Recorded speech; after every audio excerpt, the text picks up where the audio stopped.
ઓમ ગણેશ, હર હર મહાદેવ। સૌથી પહેલાં તો આપ સૌને જે શ્રાવણ માસ શરૂ થઈ રહ્યો છે એની મારા તરફથી ખૂબ જ સારી શુભેચ્છાઓ।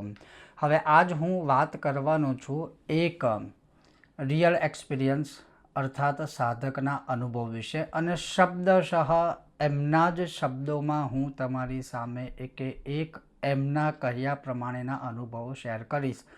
અને આ શેર કરવાનું કારણ એકમાત્ર એટલું છે, શ્રાવણ મહિનો શરૂ થઈ રહેલો છે, ઘણા લોકોને એવી ઘણી સમસ્યાઓ હશે, કદાચ બની શકે કે આ તમારા માટે પ્રેરણારૂપી આ ઉપાય સાબિત થઈ શકે છે। આજે આપણે વાત કરીશું। જો તમને આજનો આ વિષય વિડીયો પસંદ આવે તો લાઈક કરશો, શેર કરશો, અને ચેનલ પર નવા છો તો સબસ્ક્રાઈબ કરવાનું ભૂલતા નહીં। સાધકનો અનુભવ। વિદેશમાં સ્થિત એક યજમાન મારા, જે દરેક પ્રકારે હતાશ, નિરાશ, દુઃખ, દરિદ્રતાથી અને દેવાથી ખૂબ જ પીડિત હતા, અને એમના શબ્દો જ હું કહી રહ્યો છું, એટલે સુધી એમની પીડા કે દુઃખ કે કષ્ટ જીવનમાં આવી ગયા હતા કે પોતાનું જીવન ટૂંકાવવા માટે પણ એ તૈયાર હતા। અને મળતા ક્યાં ના કરતા। આપણે જાણીએ છીએ કે જ્યારે આવી પરિસ્થિતિ હોય ત્યારે દરેક મનુષ્ય આજે ક્યાંક ને ક્યાંક કંઈક નિવારણ કે સુખની શોધમાં ભટકતા હોય। હવે ઘણા ઉપાયો એમણે કર્યા, ઘણા ઉપાયો એ જોઈ રહ્યા હતા સોશિયલ મીડિયાના માધ્યમથી, વિડીયોઝના માધ્યમથી, અને કદાચ કોઈ વિડીયો એમને સજેશન્સમાં કે ક્યાંકથી આપણો વિડીયો એમને પ્રાપ્ત થયો, પછી સંપર્ક કર્યો, એમની જન્મકુંડલી જોઈ, ગ્રહો અને મહાદશા પ્રમાણે જે રેમેડીઝ હતી, ઉપાયો હતા, એ એમને મેં સ્વયં જ સૂચિત કર્યા કે તમે આટલું કરશો।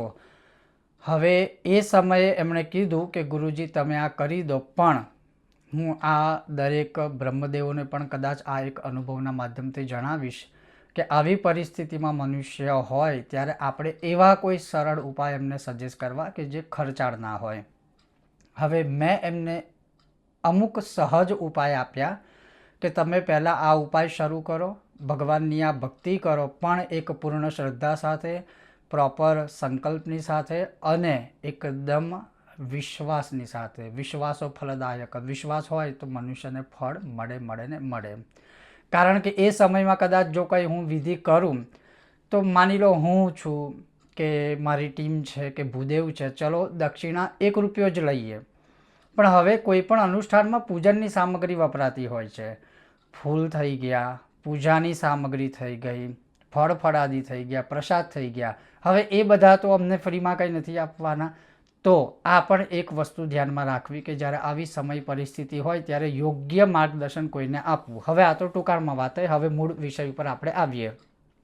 તો મૂળ વિષય એવો કે જ્યારે એમના જીવનમાં આ બધી ઉથલપાથલ ચાલી રહી હતી ત્યારે કુંડલી જોયા પછી મેં એમને અમુક ગ્રહોના ઉપાય બતાવ્યા। દરેકની કુંડલીમાં અલગ દોષો હોય, અલગ મહાદશાઓ બધાની ચાલતી હોય, એ પ્રમાણે પછી એનું આચરણ કરવાનું હોય। એટલે મેં એમને એ કહ્યું અને ધીમે ધીમે કરીને એમણે કર્યા પણ ખરા, એ પણ ખૂબ સારી વાત છે।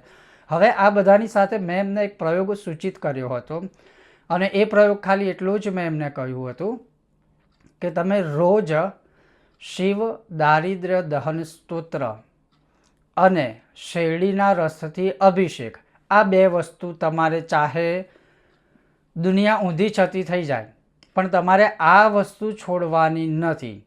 પછી તમે 2 દિવસ કરો, 2 દિવસ બંધ કરી દો, પાછું 4 દિવસ કરો, પાછું બંધ કરી દો, તો પછી એનો કોઈ અર્થ કે મિનિંગ નથી અને એ ચાલે નહીં।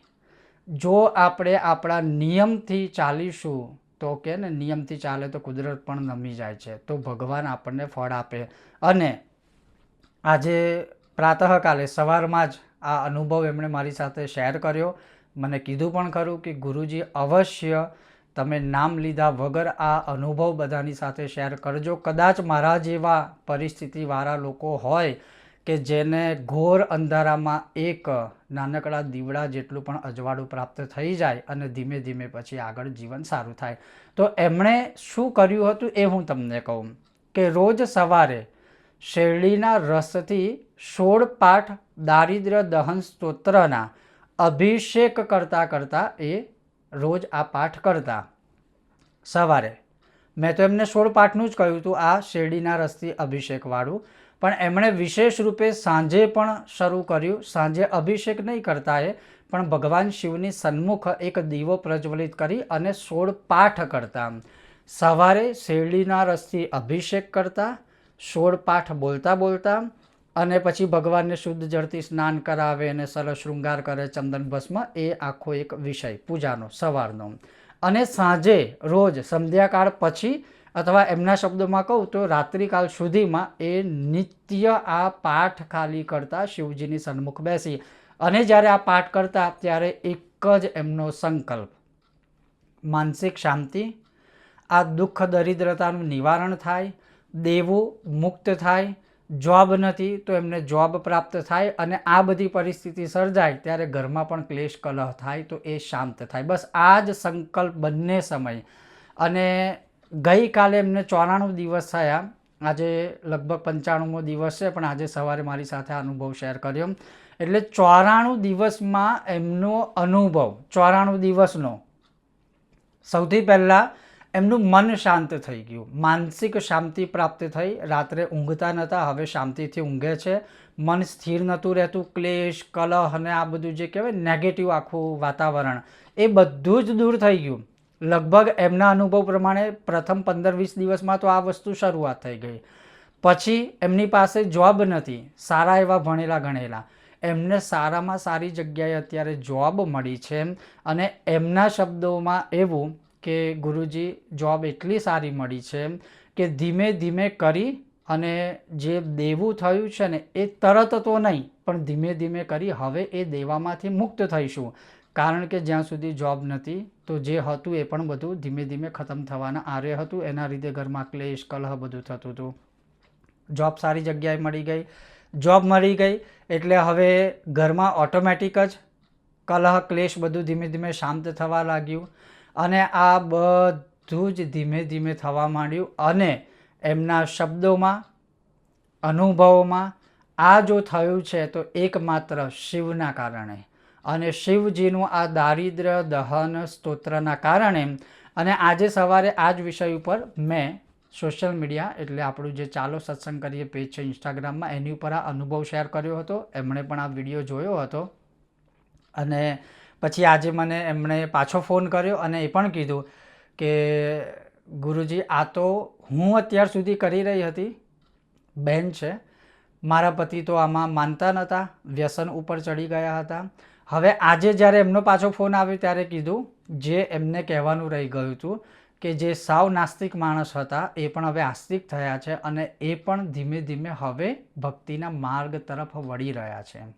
અને વળશે જ, કારણ કે કોઈ પણ વસ્તુની અતિશયોક્તિ જ્યારે ખોટું બહુ થાય ને ત્યારે 100% માણસને સમજાય કે આ ખોટું થયું છે, એના લીધે જ બધું ખોટું થયું છે, હવે વારો આવ્યો છે કે કંઈક સારું કરીએ. પણ આ વસ્તુમાં શીખવાનું શું કે જ્યારે પણ આવી વિકટ પરિસ્થિતિ આવે તો પહેલાં તો ક્યારેય એવું ના વિચારવું કે આપણે આ જીવ કે જીવનને છોડી દઈએ. અવશ્ય ભગવાન તમને કોઈક એવો માર્ગ તમને આપશે જ કે જેના નિમિત્તથી તમારું જીવન જે છે એ ખુશીવાળું થશે અને બધું ધીમે ધીમે સારું થઈ જશે. ત્રીજા નંબરમાં મારી પાસે તો લિખિતમાં એવા અનુભવ છે કે જે નાસ્તિકો આસ્તિક બન્યા છે આ ભક્તિથી જ. એ લોકોના જીવનમાં એટલા પરિવર્તન થયા છે કે કદાચ વર્ણન પણ ન કરી શકીએ. પણ આ એક એવો અનુભવ છે કે જે કદાચ શ્રાવણ મહિનો શરૂ થઈ રહ્યો છે. એમણે તો જ્યારે શરૂ કર્યું 94 દિવસ પહેલાં, ત્યારે જે કોઈ કાળ હતો એ અલગ વિષય છે. હવે તો શ્રાવણ મહિનો છે અને સૌથી મહત્ત્વની વાત મને એ વધારે ખુશી થઈ કે એ બેને કીધું કે ગુરુજી, તમે તો આ કહ્યું હતું કરવાનું કે જ્યાં સુધી આ સમસ્યા છે કરજો અને પછી સારું થાય ત્યારે બંધ કરજો, પણ હવે એ લોકોએ નિયમ બનાવી લીધો કે જ્યાં સુધી આ શરીરમાં જીવ છે ત્યાં સુધી અમારા હૃદયમાં જીવ અને શિવ બંને રહેશે. ટૂંકમાં એ હવે એમના જીવનનું આ રૂટીન નિત્યક્રમ પૂજાનો થઈ ગયો છે કે રોજ સવારે આ કરવાનું અને રોજ સાંજે પાઠ કરવાનો. તો તમે પણ આ કરી શકો છો. પૂર્ણ વિશ્વાસ રાખવાનો, કેમ કે અત્યારે વિશ્વાસનો બહુ અભાવ છે.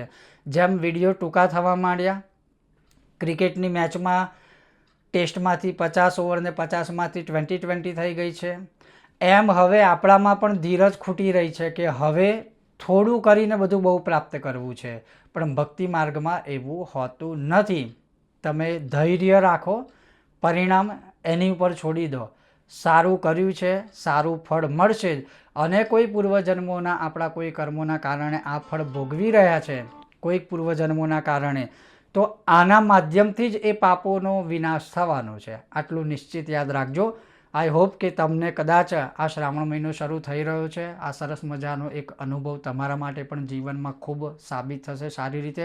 હા, હવે એક પ્રશ્ન થાય કે રોજ શેરડીનો રસ ના મળે તો ગોળવાળું પાણી, ગોળ દરેકના ઘરમાં હોય, ગોળવાળું પાણી કરી દેવાનું, ગોળ પાણીમાં ઓગાળી દેવાનો અને એનાથી પણ તમે 16 પાઠનો અભિષેક કરી શકો. અને અભિષેક કરતાં પહેલાં તમારો જે સંકલ્પ હોય એ શિવની સામે તમારે બોલી દેવાનો. આ હતો એક અનુભવ. તમારા જીવનમાં આવા જો કોઈ અનુભવ હોય તો નિસંદેહ તમે કોમેન્ટ બોક્સમાં શેર કરજો, કારણ કે ઘણીવાર અનુભવના માધ્યમથી પણ લોકોને ખૂબ સારી એવી પ્રેરણા પ્રાપ્ત થઈ શકે છે. ઓમ ગણેશ, હર હર મહાદેવ, જય સિયારામ.